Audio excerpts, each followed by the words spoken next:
है कि भविष्य में तुम्हारे साथ कुछ बहुत ज्यादा अद्भुत घटना घट वाली है। कोई ऐसी घटना जिसे जानकर तुम पूरी तरह से हैरान हो जाओगे। इसलिए मेरे बच्चे, तुम्हें उन संकेतों को समझना होगा, तुम्हें विचार करना होगा और उसके उपरांत ही कोई कार्य करना होगा। आज जब तुम इस संदेश को सुन रहे हो तो यह तुम्हारे जीवन में सौभाग्य लेकर आ रहा है। यह वही क्षण है, यह वही समय है जब भाग्य तुम्हारे पक्ष में कार्य करेगा, जब सौभाग्य की किरणें तुम्हारे रोम रोम से होकर बह रही है। अब यह तुम्हारे घर में प्रवेश करेगा और इसके प्रवेश करते ही तुम्हारी प्रगति होनी शुरू हो जाएगी। मेरे बच्चे, तुम अपनी इच्छा शक्ति से, अपने संकल्प से अपने रोगों को ठीक कर लो। अपनी इच्छा शक्ति से उस कार्य को भी संभव बना लोगे जो कार्य अभी तुम्हें असंभव सा प्रतीत हो रहा है। मेरे बच्चे, ऐसा कोई भी व्यक्ति जो कोई नकारात्मकता या बुरी मंशा लेकर तुम्हारे पास आ रहा है, तुम्हें उसका आभास पहले ही हो जाएगा।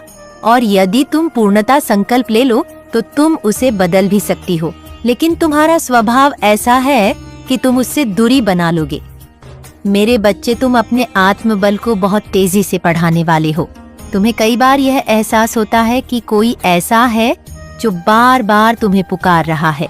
कोई ऐसा है जिसकी आवाज तुम्हारा नाम लेकर तुम्हें बुला रही है, जिसकी पुकार तुम्हें कई बार विचलित भी कर देती है। उसके वचन तुम्हारे मन को कई बार झकझोर देते हैं और तुम सहम से जाते हो।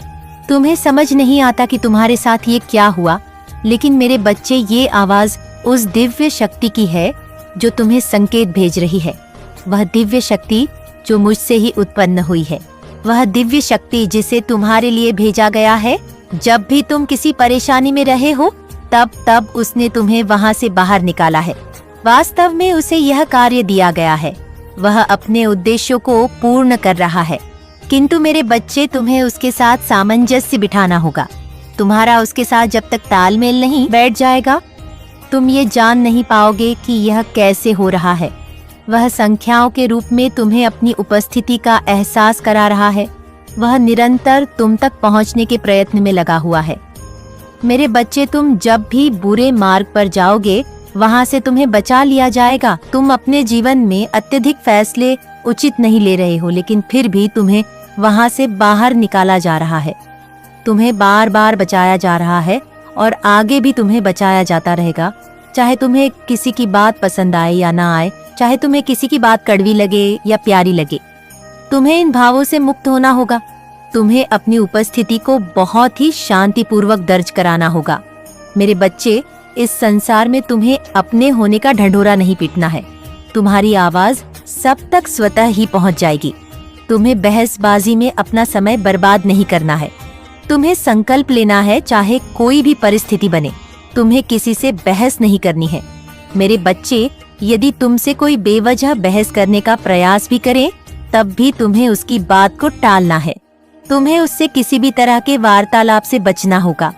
इस समय तुम्हारा पूरा ध्यान केवल तुम्हारे जीवन पर होना चाहिए।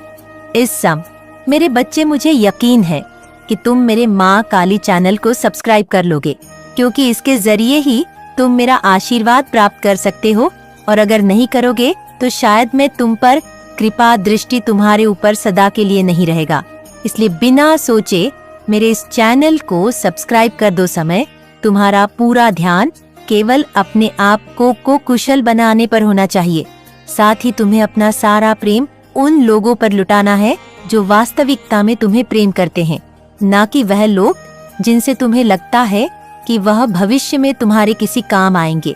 मेरे बच्चे, यदि तुम दूसरों को खुश रखने के लिए कोई कार्य करोगे तो यह तुम्हारे लिए बेहतर ना हो सकेगा, यह तुम्हारे कामों को खराब करेगा।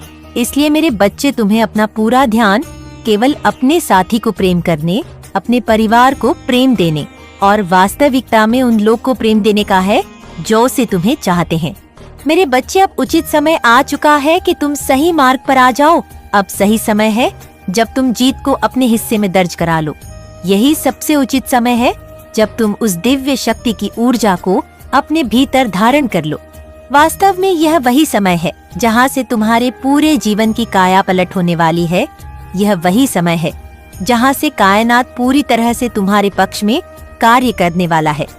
मेरे बच्चे, तुम जिस प्रेम की तलाश में रहे हो, मैं जानती हूँ कि तुम्हें वह प्रेम कभी प्राप्त ना हो सका है और हर बार जब तुम किसी से बेनक प्रेम करना चाहे तो बदले में तुम्हें वह प्रेम, वह सम्मान मिला ही नहीं जिससे तुम अपने आप को सौभाग्यशाली समझ सको।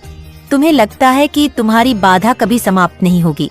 तुम्हें लगता है कि तुम इस तरह से कभी जीत नहीं सकोगे, लेकिन यह वह आवरण है, वह मान्यता है जो तुम्हारे मन मस्तिष्क पर छाई हुई है। मेरे बच्चे, यह वही समय है जब तुम्हारी हर कामना, हर इच्छा पूर्ण होगी। बस तुम्हें सही इच्छा करनी है।